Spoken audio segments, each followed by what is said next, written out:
Hi, I'm Chanchal, yoga teacher and sound healer. I've been in Dubai for the last 25 years, and yoga has been part of my journey ever since I was young. Hi, I'm Aisha. I'm a qualified nutritionist. I've been in the industry for over 4 years. I work with clients worldwide and specialize in skin, gut, and hormone nutrition. Hi, I'm Chandini. I am the co-founder of Meow Yoga. I run the company with my sister. It is a wellness company based in Dubai, and I am also a yoga and Pilates instructor who's been teaching in Dubai for the last 6 years. So, today we're here to talk about our new program called Eat, Move, and Meditate. This is a program to combine nutrition and wellness to attain optimal health. So, I'm going to pass it over to Aisha. So, when I work with my own clients, I have literally so many requests for how to do lifestyle, wellness, how to incorporate yoga routines, Pilates, and all I do is give them tips on going onto YouTube or the internet or giving them a link. Now, I've actually realized that collaborating and creating this Eat, Move, Meditate program will give the clients the full approach, full personalized results for a better you. And this also brings us on to talking about different conditions, such as a lot of conditions that I see with my clients, like bloating, indigestion, constipation. Chandini, we worked together. Just wanted to know what your thoughts were and how you felt working with myself. Yeah, so me and Aisha worked together a couple of months ago. Actually, I got in touch with her to help me with my nutrition. So I'm actually a complete health freak. So I always eat healthy. I exercise really regularly, but I didn't realize that I needed a deeper look into my nutrition and my gut health, which is what Aisha actually helped me with, because I kept getting allergies all the time, getting triggered by like dust, getting triggered by having like a glass of wine and everything I ate. I was getting bloating issues. I was getting triggered with my asthma. So we took a deep look into my nutrition. And I think working with Aisha, I realized that it's so much more than what you're just eating. It's about your supplementation as well, your vitamin deficiencies, what's going on with your gut and everything else. That it's like a whole holistic look at what's going on in your body. And it helped me so much over the last couple of months. But that's not the only collaboration. Aisha has been taking our yoga classes for about 2 years now. So Aisha, can you tell us how movement added into your wellness journey or your nutrition journey and benefited you? So as Chandni said, I'm also all about the full holistic approach as well. Now, me, I'm not the most flexible person, but after doing yoga, and I think more so when I've been stressed out and attending gentle sound healing classes, combining everything together, I've felt so much better with myself. I feel like my energy levels have improved, my sleep is much better, and overall I feel better within myself. And now I feel like now trying to move, I feel my flexibility and posture has really, really improved. So from talking about everything as holistically and moving back onto what I do with my clients, I see clients coming to me with bloating, indigestion as very common conditions, and I advise them to take ginger, for example, before meals, or making sure that they don't drink too much water before a meal, because that can contribute to bloating. And then just having indigestion can be a common reason for having, for example, like low stomach acid levels and things like that, and not being able to go to the toilet is a very, very big one, because having regular bowel movements daily is something that we really want to see with people. And I think that's also something where yoga and meditation and movement can really help with. Yeah, definitely. So with yoga, as we said, right after you're eating, you can't just sit down, right? You need to add some kind of movement, because that's one of the biggest causes of bloating is when you sit right after eating. Another thing people don't know a lot about is that doing yoga presses on pressure points in your body that help with the bowel movement and all of that. I've heard that water is one of the things you shouldn't do before or after a meal. That's something that was there as well, that I think Chandini follows. Yeah, I think I just heard a lot of things on Instagram, and I never know if they're myths or realities, or things you should actually believe. But even according to like some Ayurvedic specialists, they say that you shouldn't have water, especially cold water, 30 minutes before your meal or 1 hour after your meal. So is that true? That's true, because cold water can inhibit digestion. Now what we want to do is avoid any fluids before a meal, because what's going to happen is you're going to dilute all the nutrients from the food. So if you're going to eat all this healthy food, you want to get the benefit from the food. So what you want to avoid is having water, and probably instead, if you feel like you have got bloating or indigestion, you could have apple cider vinegar before a meal. That's something that I would advise to my clients as well, but definitely not the water. Yeah. Oh yeah, even when we were working together, we worked on my digestion because I was getting bloated after having certain foods. And we took a look into my digestion by taking a stool test, actually. And on top of that, I also had a lot of hormonal acne. And that stool test actually really helped us figure out what was going on in my body and how to really heal my gut from scratch. And we worked on it step by step. And I can gladly say that today I feel a lot better. I stopped getting hormonal acne as much. My bloating has almost completely gone. So yeah, it definitely worked, whatever we worked on. Yeah, because with functional testing as well, you really help get to the root cause of symptoms alongside having the right movement, having the right nutrition. It really gives a thorough approach to what's going on inside, because you can't see inside your gut, neither can I. Yeah. So it's something that you can really establish from doing the stool test. And I felt like after doing that, we got really good results from that. But also just an understanding about gut and connecting it to other conditions. I see a lot of hormone imbalances, and with conditions like PCOS, that's a very common condition I see with a lot of young women. But also there's that connection that if your gut's imbalanced, most likely it's going to lead to hormone imbalances as well.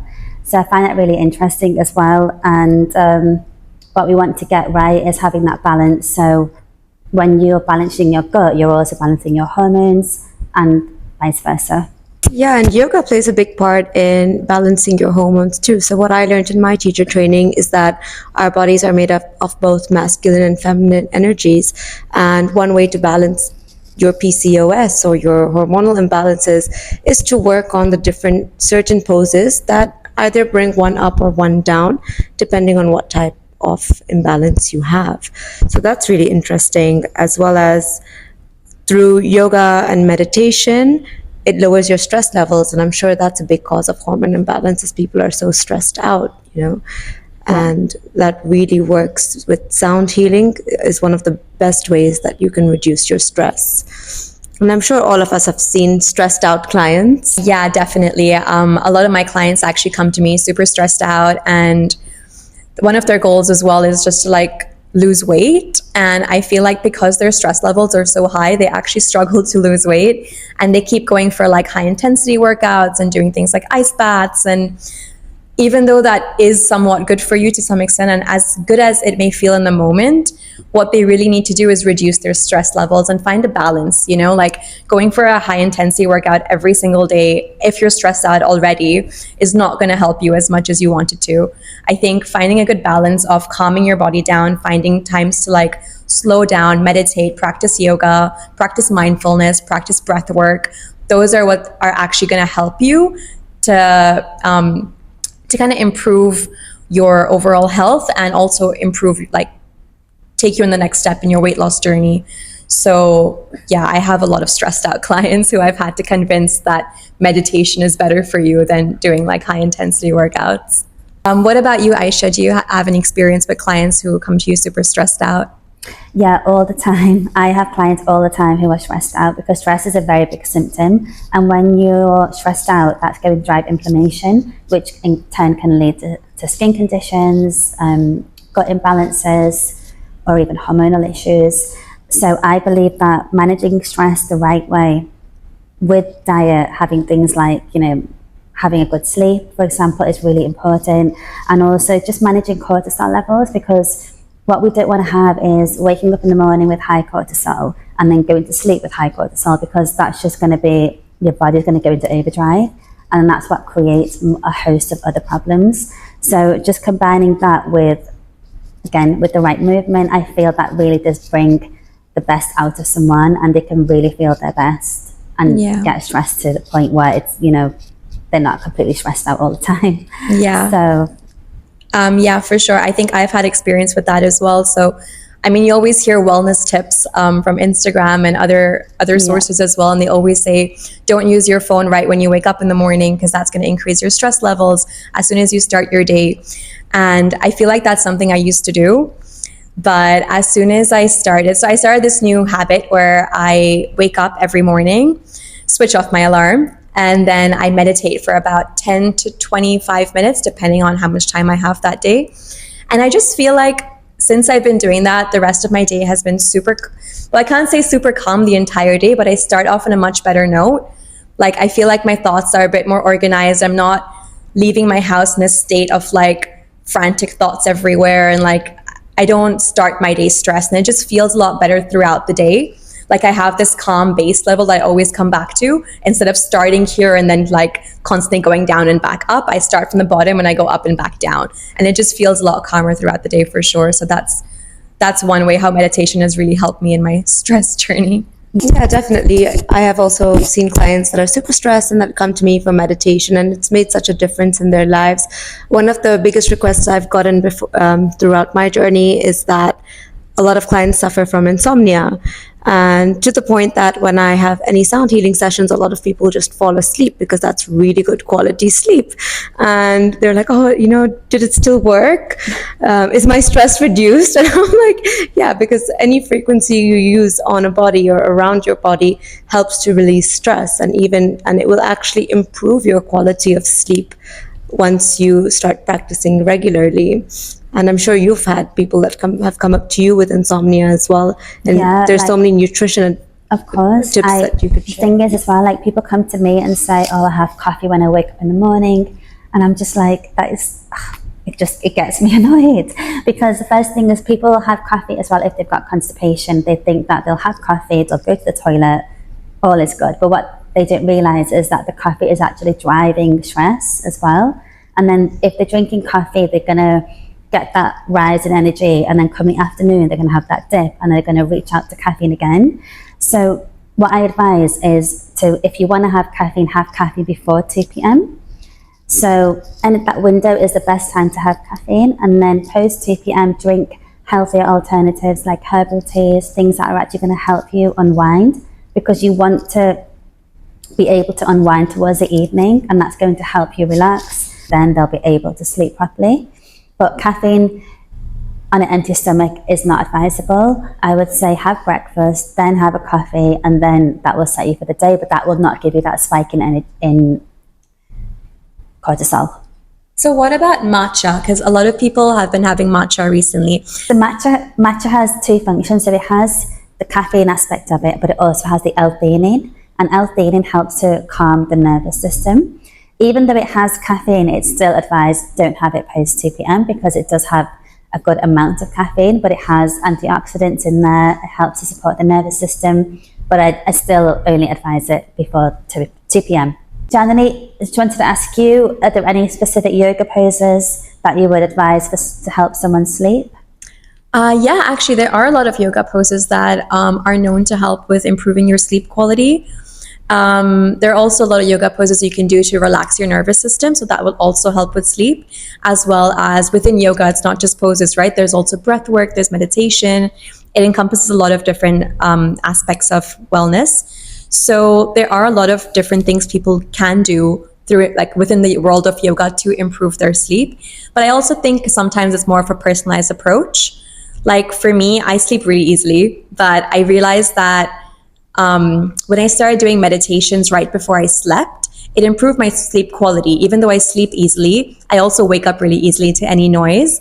But as soon as I started meditating, it really did help with my sleep quality. Whereas I also know a lot of other people, when they try to do guided meditations at night, it actually keeps them up for longer because they start to focus on the voice too much, and it makes them feel a little uncomfortable. So it really is a different approach for everyone. I think we have to kind of get down to like what the issue is, and try to figure out the best plan for them. And I think that's where also like nutrition and wellness, they just work so well hand in hand, because you're finding the root cause of what's causing that insomnia in the first place and trying to create a personalized plan for them. Yes, and I believe that as well with nutrition and lifestyle and well-being, having the full wellness approach to health. I feel like people can really reach their optimal health by combining the right movement, having the right nutrition, and combining both together really does give the better results than just having one or the other. Yeah, for sure. I definitely believe that as well.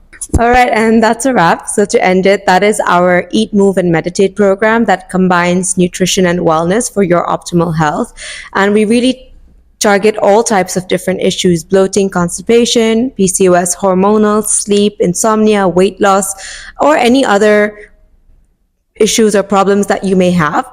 Drop us a message and ask us about it, and we'll get back to you and tell you how we can help you in all three aspects of it. Thank you.